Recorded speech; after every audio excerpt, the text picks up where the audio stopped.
गलत डिसीजन और गलत फैसलों से लोगों का कैसे कैसे मुसीबत में फंस सकता है। आज का हॉरर स्टोरी से आपको ये सब मालूम पड़ेगा, पता चलेगा। तो हेलो गाइस, आज का स्टोरी मुझे शेयर किया ने निखिल ने शेयर किया इसका स्टोरी। तो उसका खुद का हॉरर स्टोरी है। तो स्टोरी को शुरू करते हैं। निखिल जो मुंबई में कॉलेज स्टूडेंट थे, लगभग उसका अराउंड एज 22 लगभग उसका एज होगा। और निखिल का साथ में उसका जो कॉलेज का ही गर्लफ्रेंड है और उसका फ्रेंड्स वगैरह है। तो उन लोगों का कॉलेज में जो कॉलेज के बाद छुट्टियाँ आने वाली थी, तो उन लोगों ने प्लानिंग की कि वो जिम कॉर्बेट जंगल में, मतलब ऐसा ही पिकनिक वगैरह ऐसे घूमने के लिए जाएगा और जाकर होटल में रहेगा। दिन में जाकर चलाएगा और रात को होटल में रहेगा। ऐसा उन लोगों ने डिसीजन किया। निखिल और निखिल का साथ में दो लड़के दो लड़कियाँ और निखिल, तीनों, मतलब एक कुल मिलाकर 5 दोस्त थे। तो उन लोगों ने ऐसे फैसला करने के बाद उन लोगों का कॉलेज का छुट्टियाँ आ गई। उसके बाद उन लोगों ने प्लानिंग के हिसाब से काम शुरू कर दी। निखिल और निखिल का जो गर्लफ्रेंड था उसका माया, दोनों एक साथ, मतलब दोनों और उसका फ्रेंड सब एक साथ है। तो वो लोग गया जाकर जंगल में, जिम कॉर्बेट जंगल में दिन में गया, जाकर घूमा। और गर्मियों का सीज़न था, इसलिए उन जंगल वगैरह में ऐसा हवाएं आती है तो अच्छा लगता है। तो सब वो गया। जाने के बाद दिन में देखने के बाद आते थे उन लोगों का शाम हो गई। होने के बाद निखिल ने सोचा कि जंगल की तरफ रात को जाकर देखते हैं। जंगल की तरफ जाकर ऐसे रात को अच्छा लगता है, जंगल के रास्ते, ऐसा बोला निखिल ने। बोलने के बाद माया ने बोला नहीं इतने रात को नहीं जाऊँगा। तो माया के दोस्त भी बोलने लगे नहीं जाऊँगा। लेकिन निखिल ने किसी तरह से उन लोग को मना ही लिया, मतलब जाने के लिए। तो उसके बाद उन लोगों ने बोला ठीक है जल्दी आ जाएंगे, चलते हैं, ऐसा बोला। बोलने के बाद उन लोगों ने क्या निखिल ने क्या निखिल चला रहा था कार घुमाने के बाद एक पतली सड़क से वो जंगल की तरफ जा रहा था। थोड़ी दूर जा गया, मतलब 11 तक गया, मतलब 11 बज गए थे। उसके बाद माया कहने लगे कि चलो इधर से चलते हैं अब। तो निखिल को ऐसा बोला, बाकी फ्रेंड्स लोग भी ऐसे बोलने लगे कि चलो बहुत देर हो गई। तो निखिल को भी मानना पड़ेगा। निखिल ने, उसका फ्रेंड ने बोला कि तुमने बोला था कि इधर आएंगे, हम लोग मान गया, अभी हमारा बात तुमको मानना पड़ेगा। तो निखिल ने मान लिया ठीक है। फिर उन लोगों ने कार को घुमाई फिर से, मतलब हवाई रास्ते की तरफ कार को घुमाने के बाद मुश्किल से 50 मीटर्स भी नहीं है, 50 मीटर भी नहीं है, उन लोगों का कार बंद हो गया।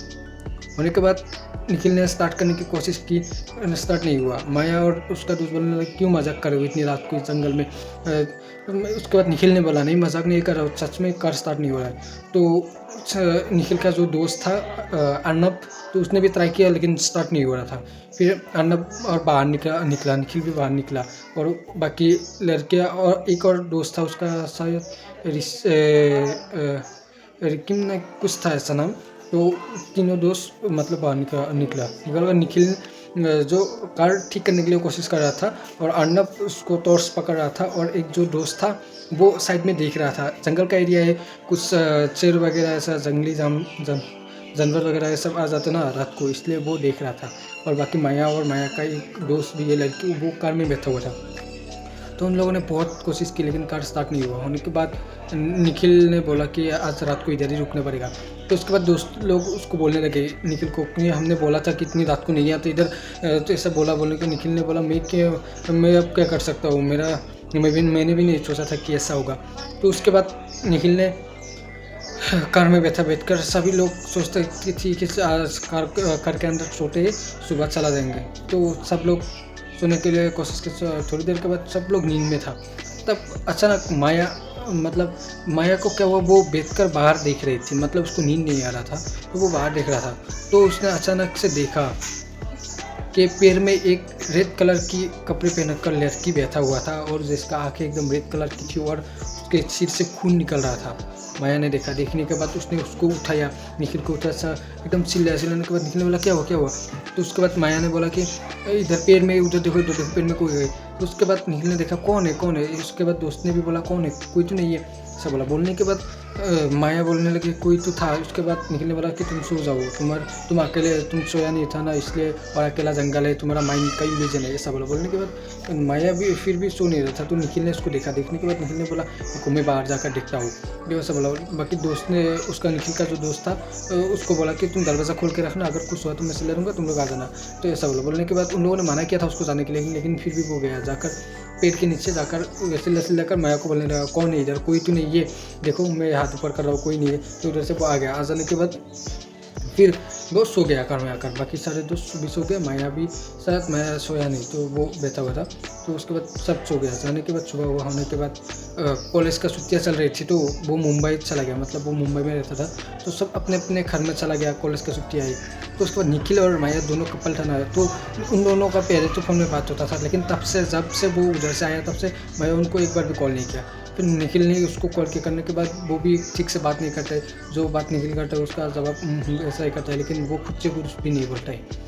तो ऐसा होने के बाद निखिल ने एक दिन माया ने बोला कि उसको बुलाया, निखिल को उसके घर में बुलाया, माया के घर में बुलाने के बाद गया। जाने के बाद वो निखिल को रूम में बुलाया, अपने बुलाकर बैठा कर, उसमें घर में कोई नहीं था शायद, तो वो रूम में बैठा कर करके उसका निखिल के पास वो माया जाने लगी। जाकर निखिल को एक हाथ से ज़ोर से ऐसे गले पे पकड़ कर उसको बिस्तर पे गिरा दे देकर ऐसे मारने की कोशिश कर रहा था निखिल को।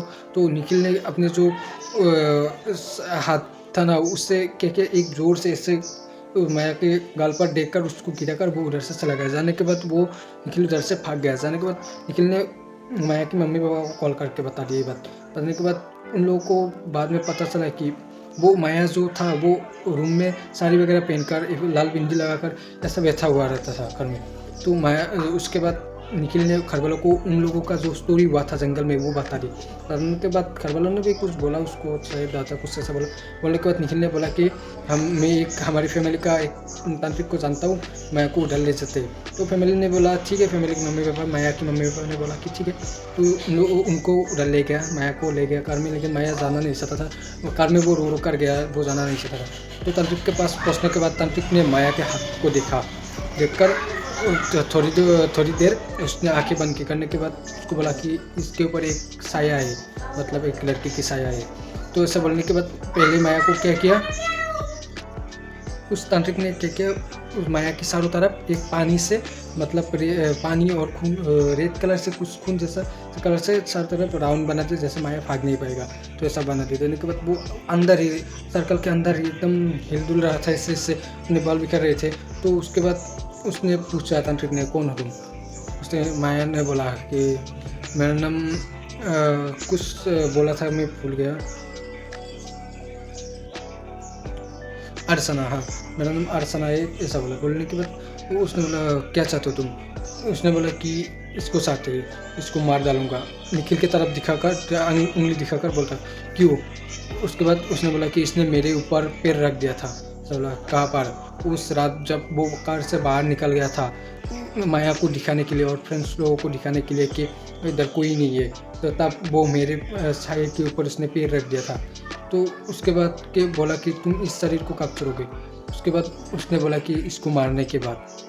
तो तांत्रिक ने बोला मैं तो उसको मारने नहीं दूंगा, तुमको जाना पड़ेगा इधर से, या तो मैं तुमको मुक्ति दे दूंगा, या तो तुमको मैं ज़बरदस्ती, मुझे दूसरा भी तरीका आता है तुम्हें भगाने के लिए, ऐसा बोला। बोलने के बाद थोड़ी देर बातचीत करने के बाद वो मान गई, मतलब जाने के लिए मान गई, उसको मुक्ति के लिए मान गई। फिर वो उसके शरीर से निकल गया। जाने के बाद उसको मुक्ति के लिए पूजा पाठ करने के लिए माया के फैमिली को तांत्रिक ने बोला, वो कुछ सामान वगैरह की लिस्ट दे दी। देने के बाद उसने ऐसे नेक्स्ट डे उसका पूजा किया। करने के बाद वो ठीक हो गया। और निखिल का भी अभी भी वो निखिल जिंदा है, उसने जो स्टोरी शेयर की है। तो और माया भी अभी जिंदा है, दोनों फैमिली में अच्छा है, शायद उन लोगों का शादी भी हो गया है। तो आज का हॉरर स्टोरी मुझे निखिल ने शेयर किया है। तो मिलते हैं नेक्स्ट हॉरर स्टोरी के साथ, एक न्यू स्टोरी के साथ। आपका भी कोई हॉरर स्टोरी तो कमेंट बॉक्स में बता दो और चैनल को भी सब्सक्राइब कर लो। मिलते हैं नेक्स्ट वीडियो में, बाय बाय।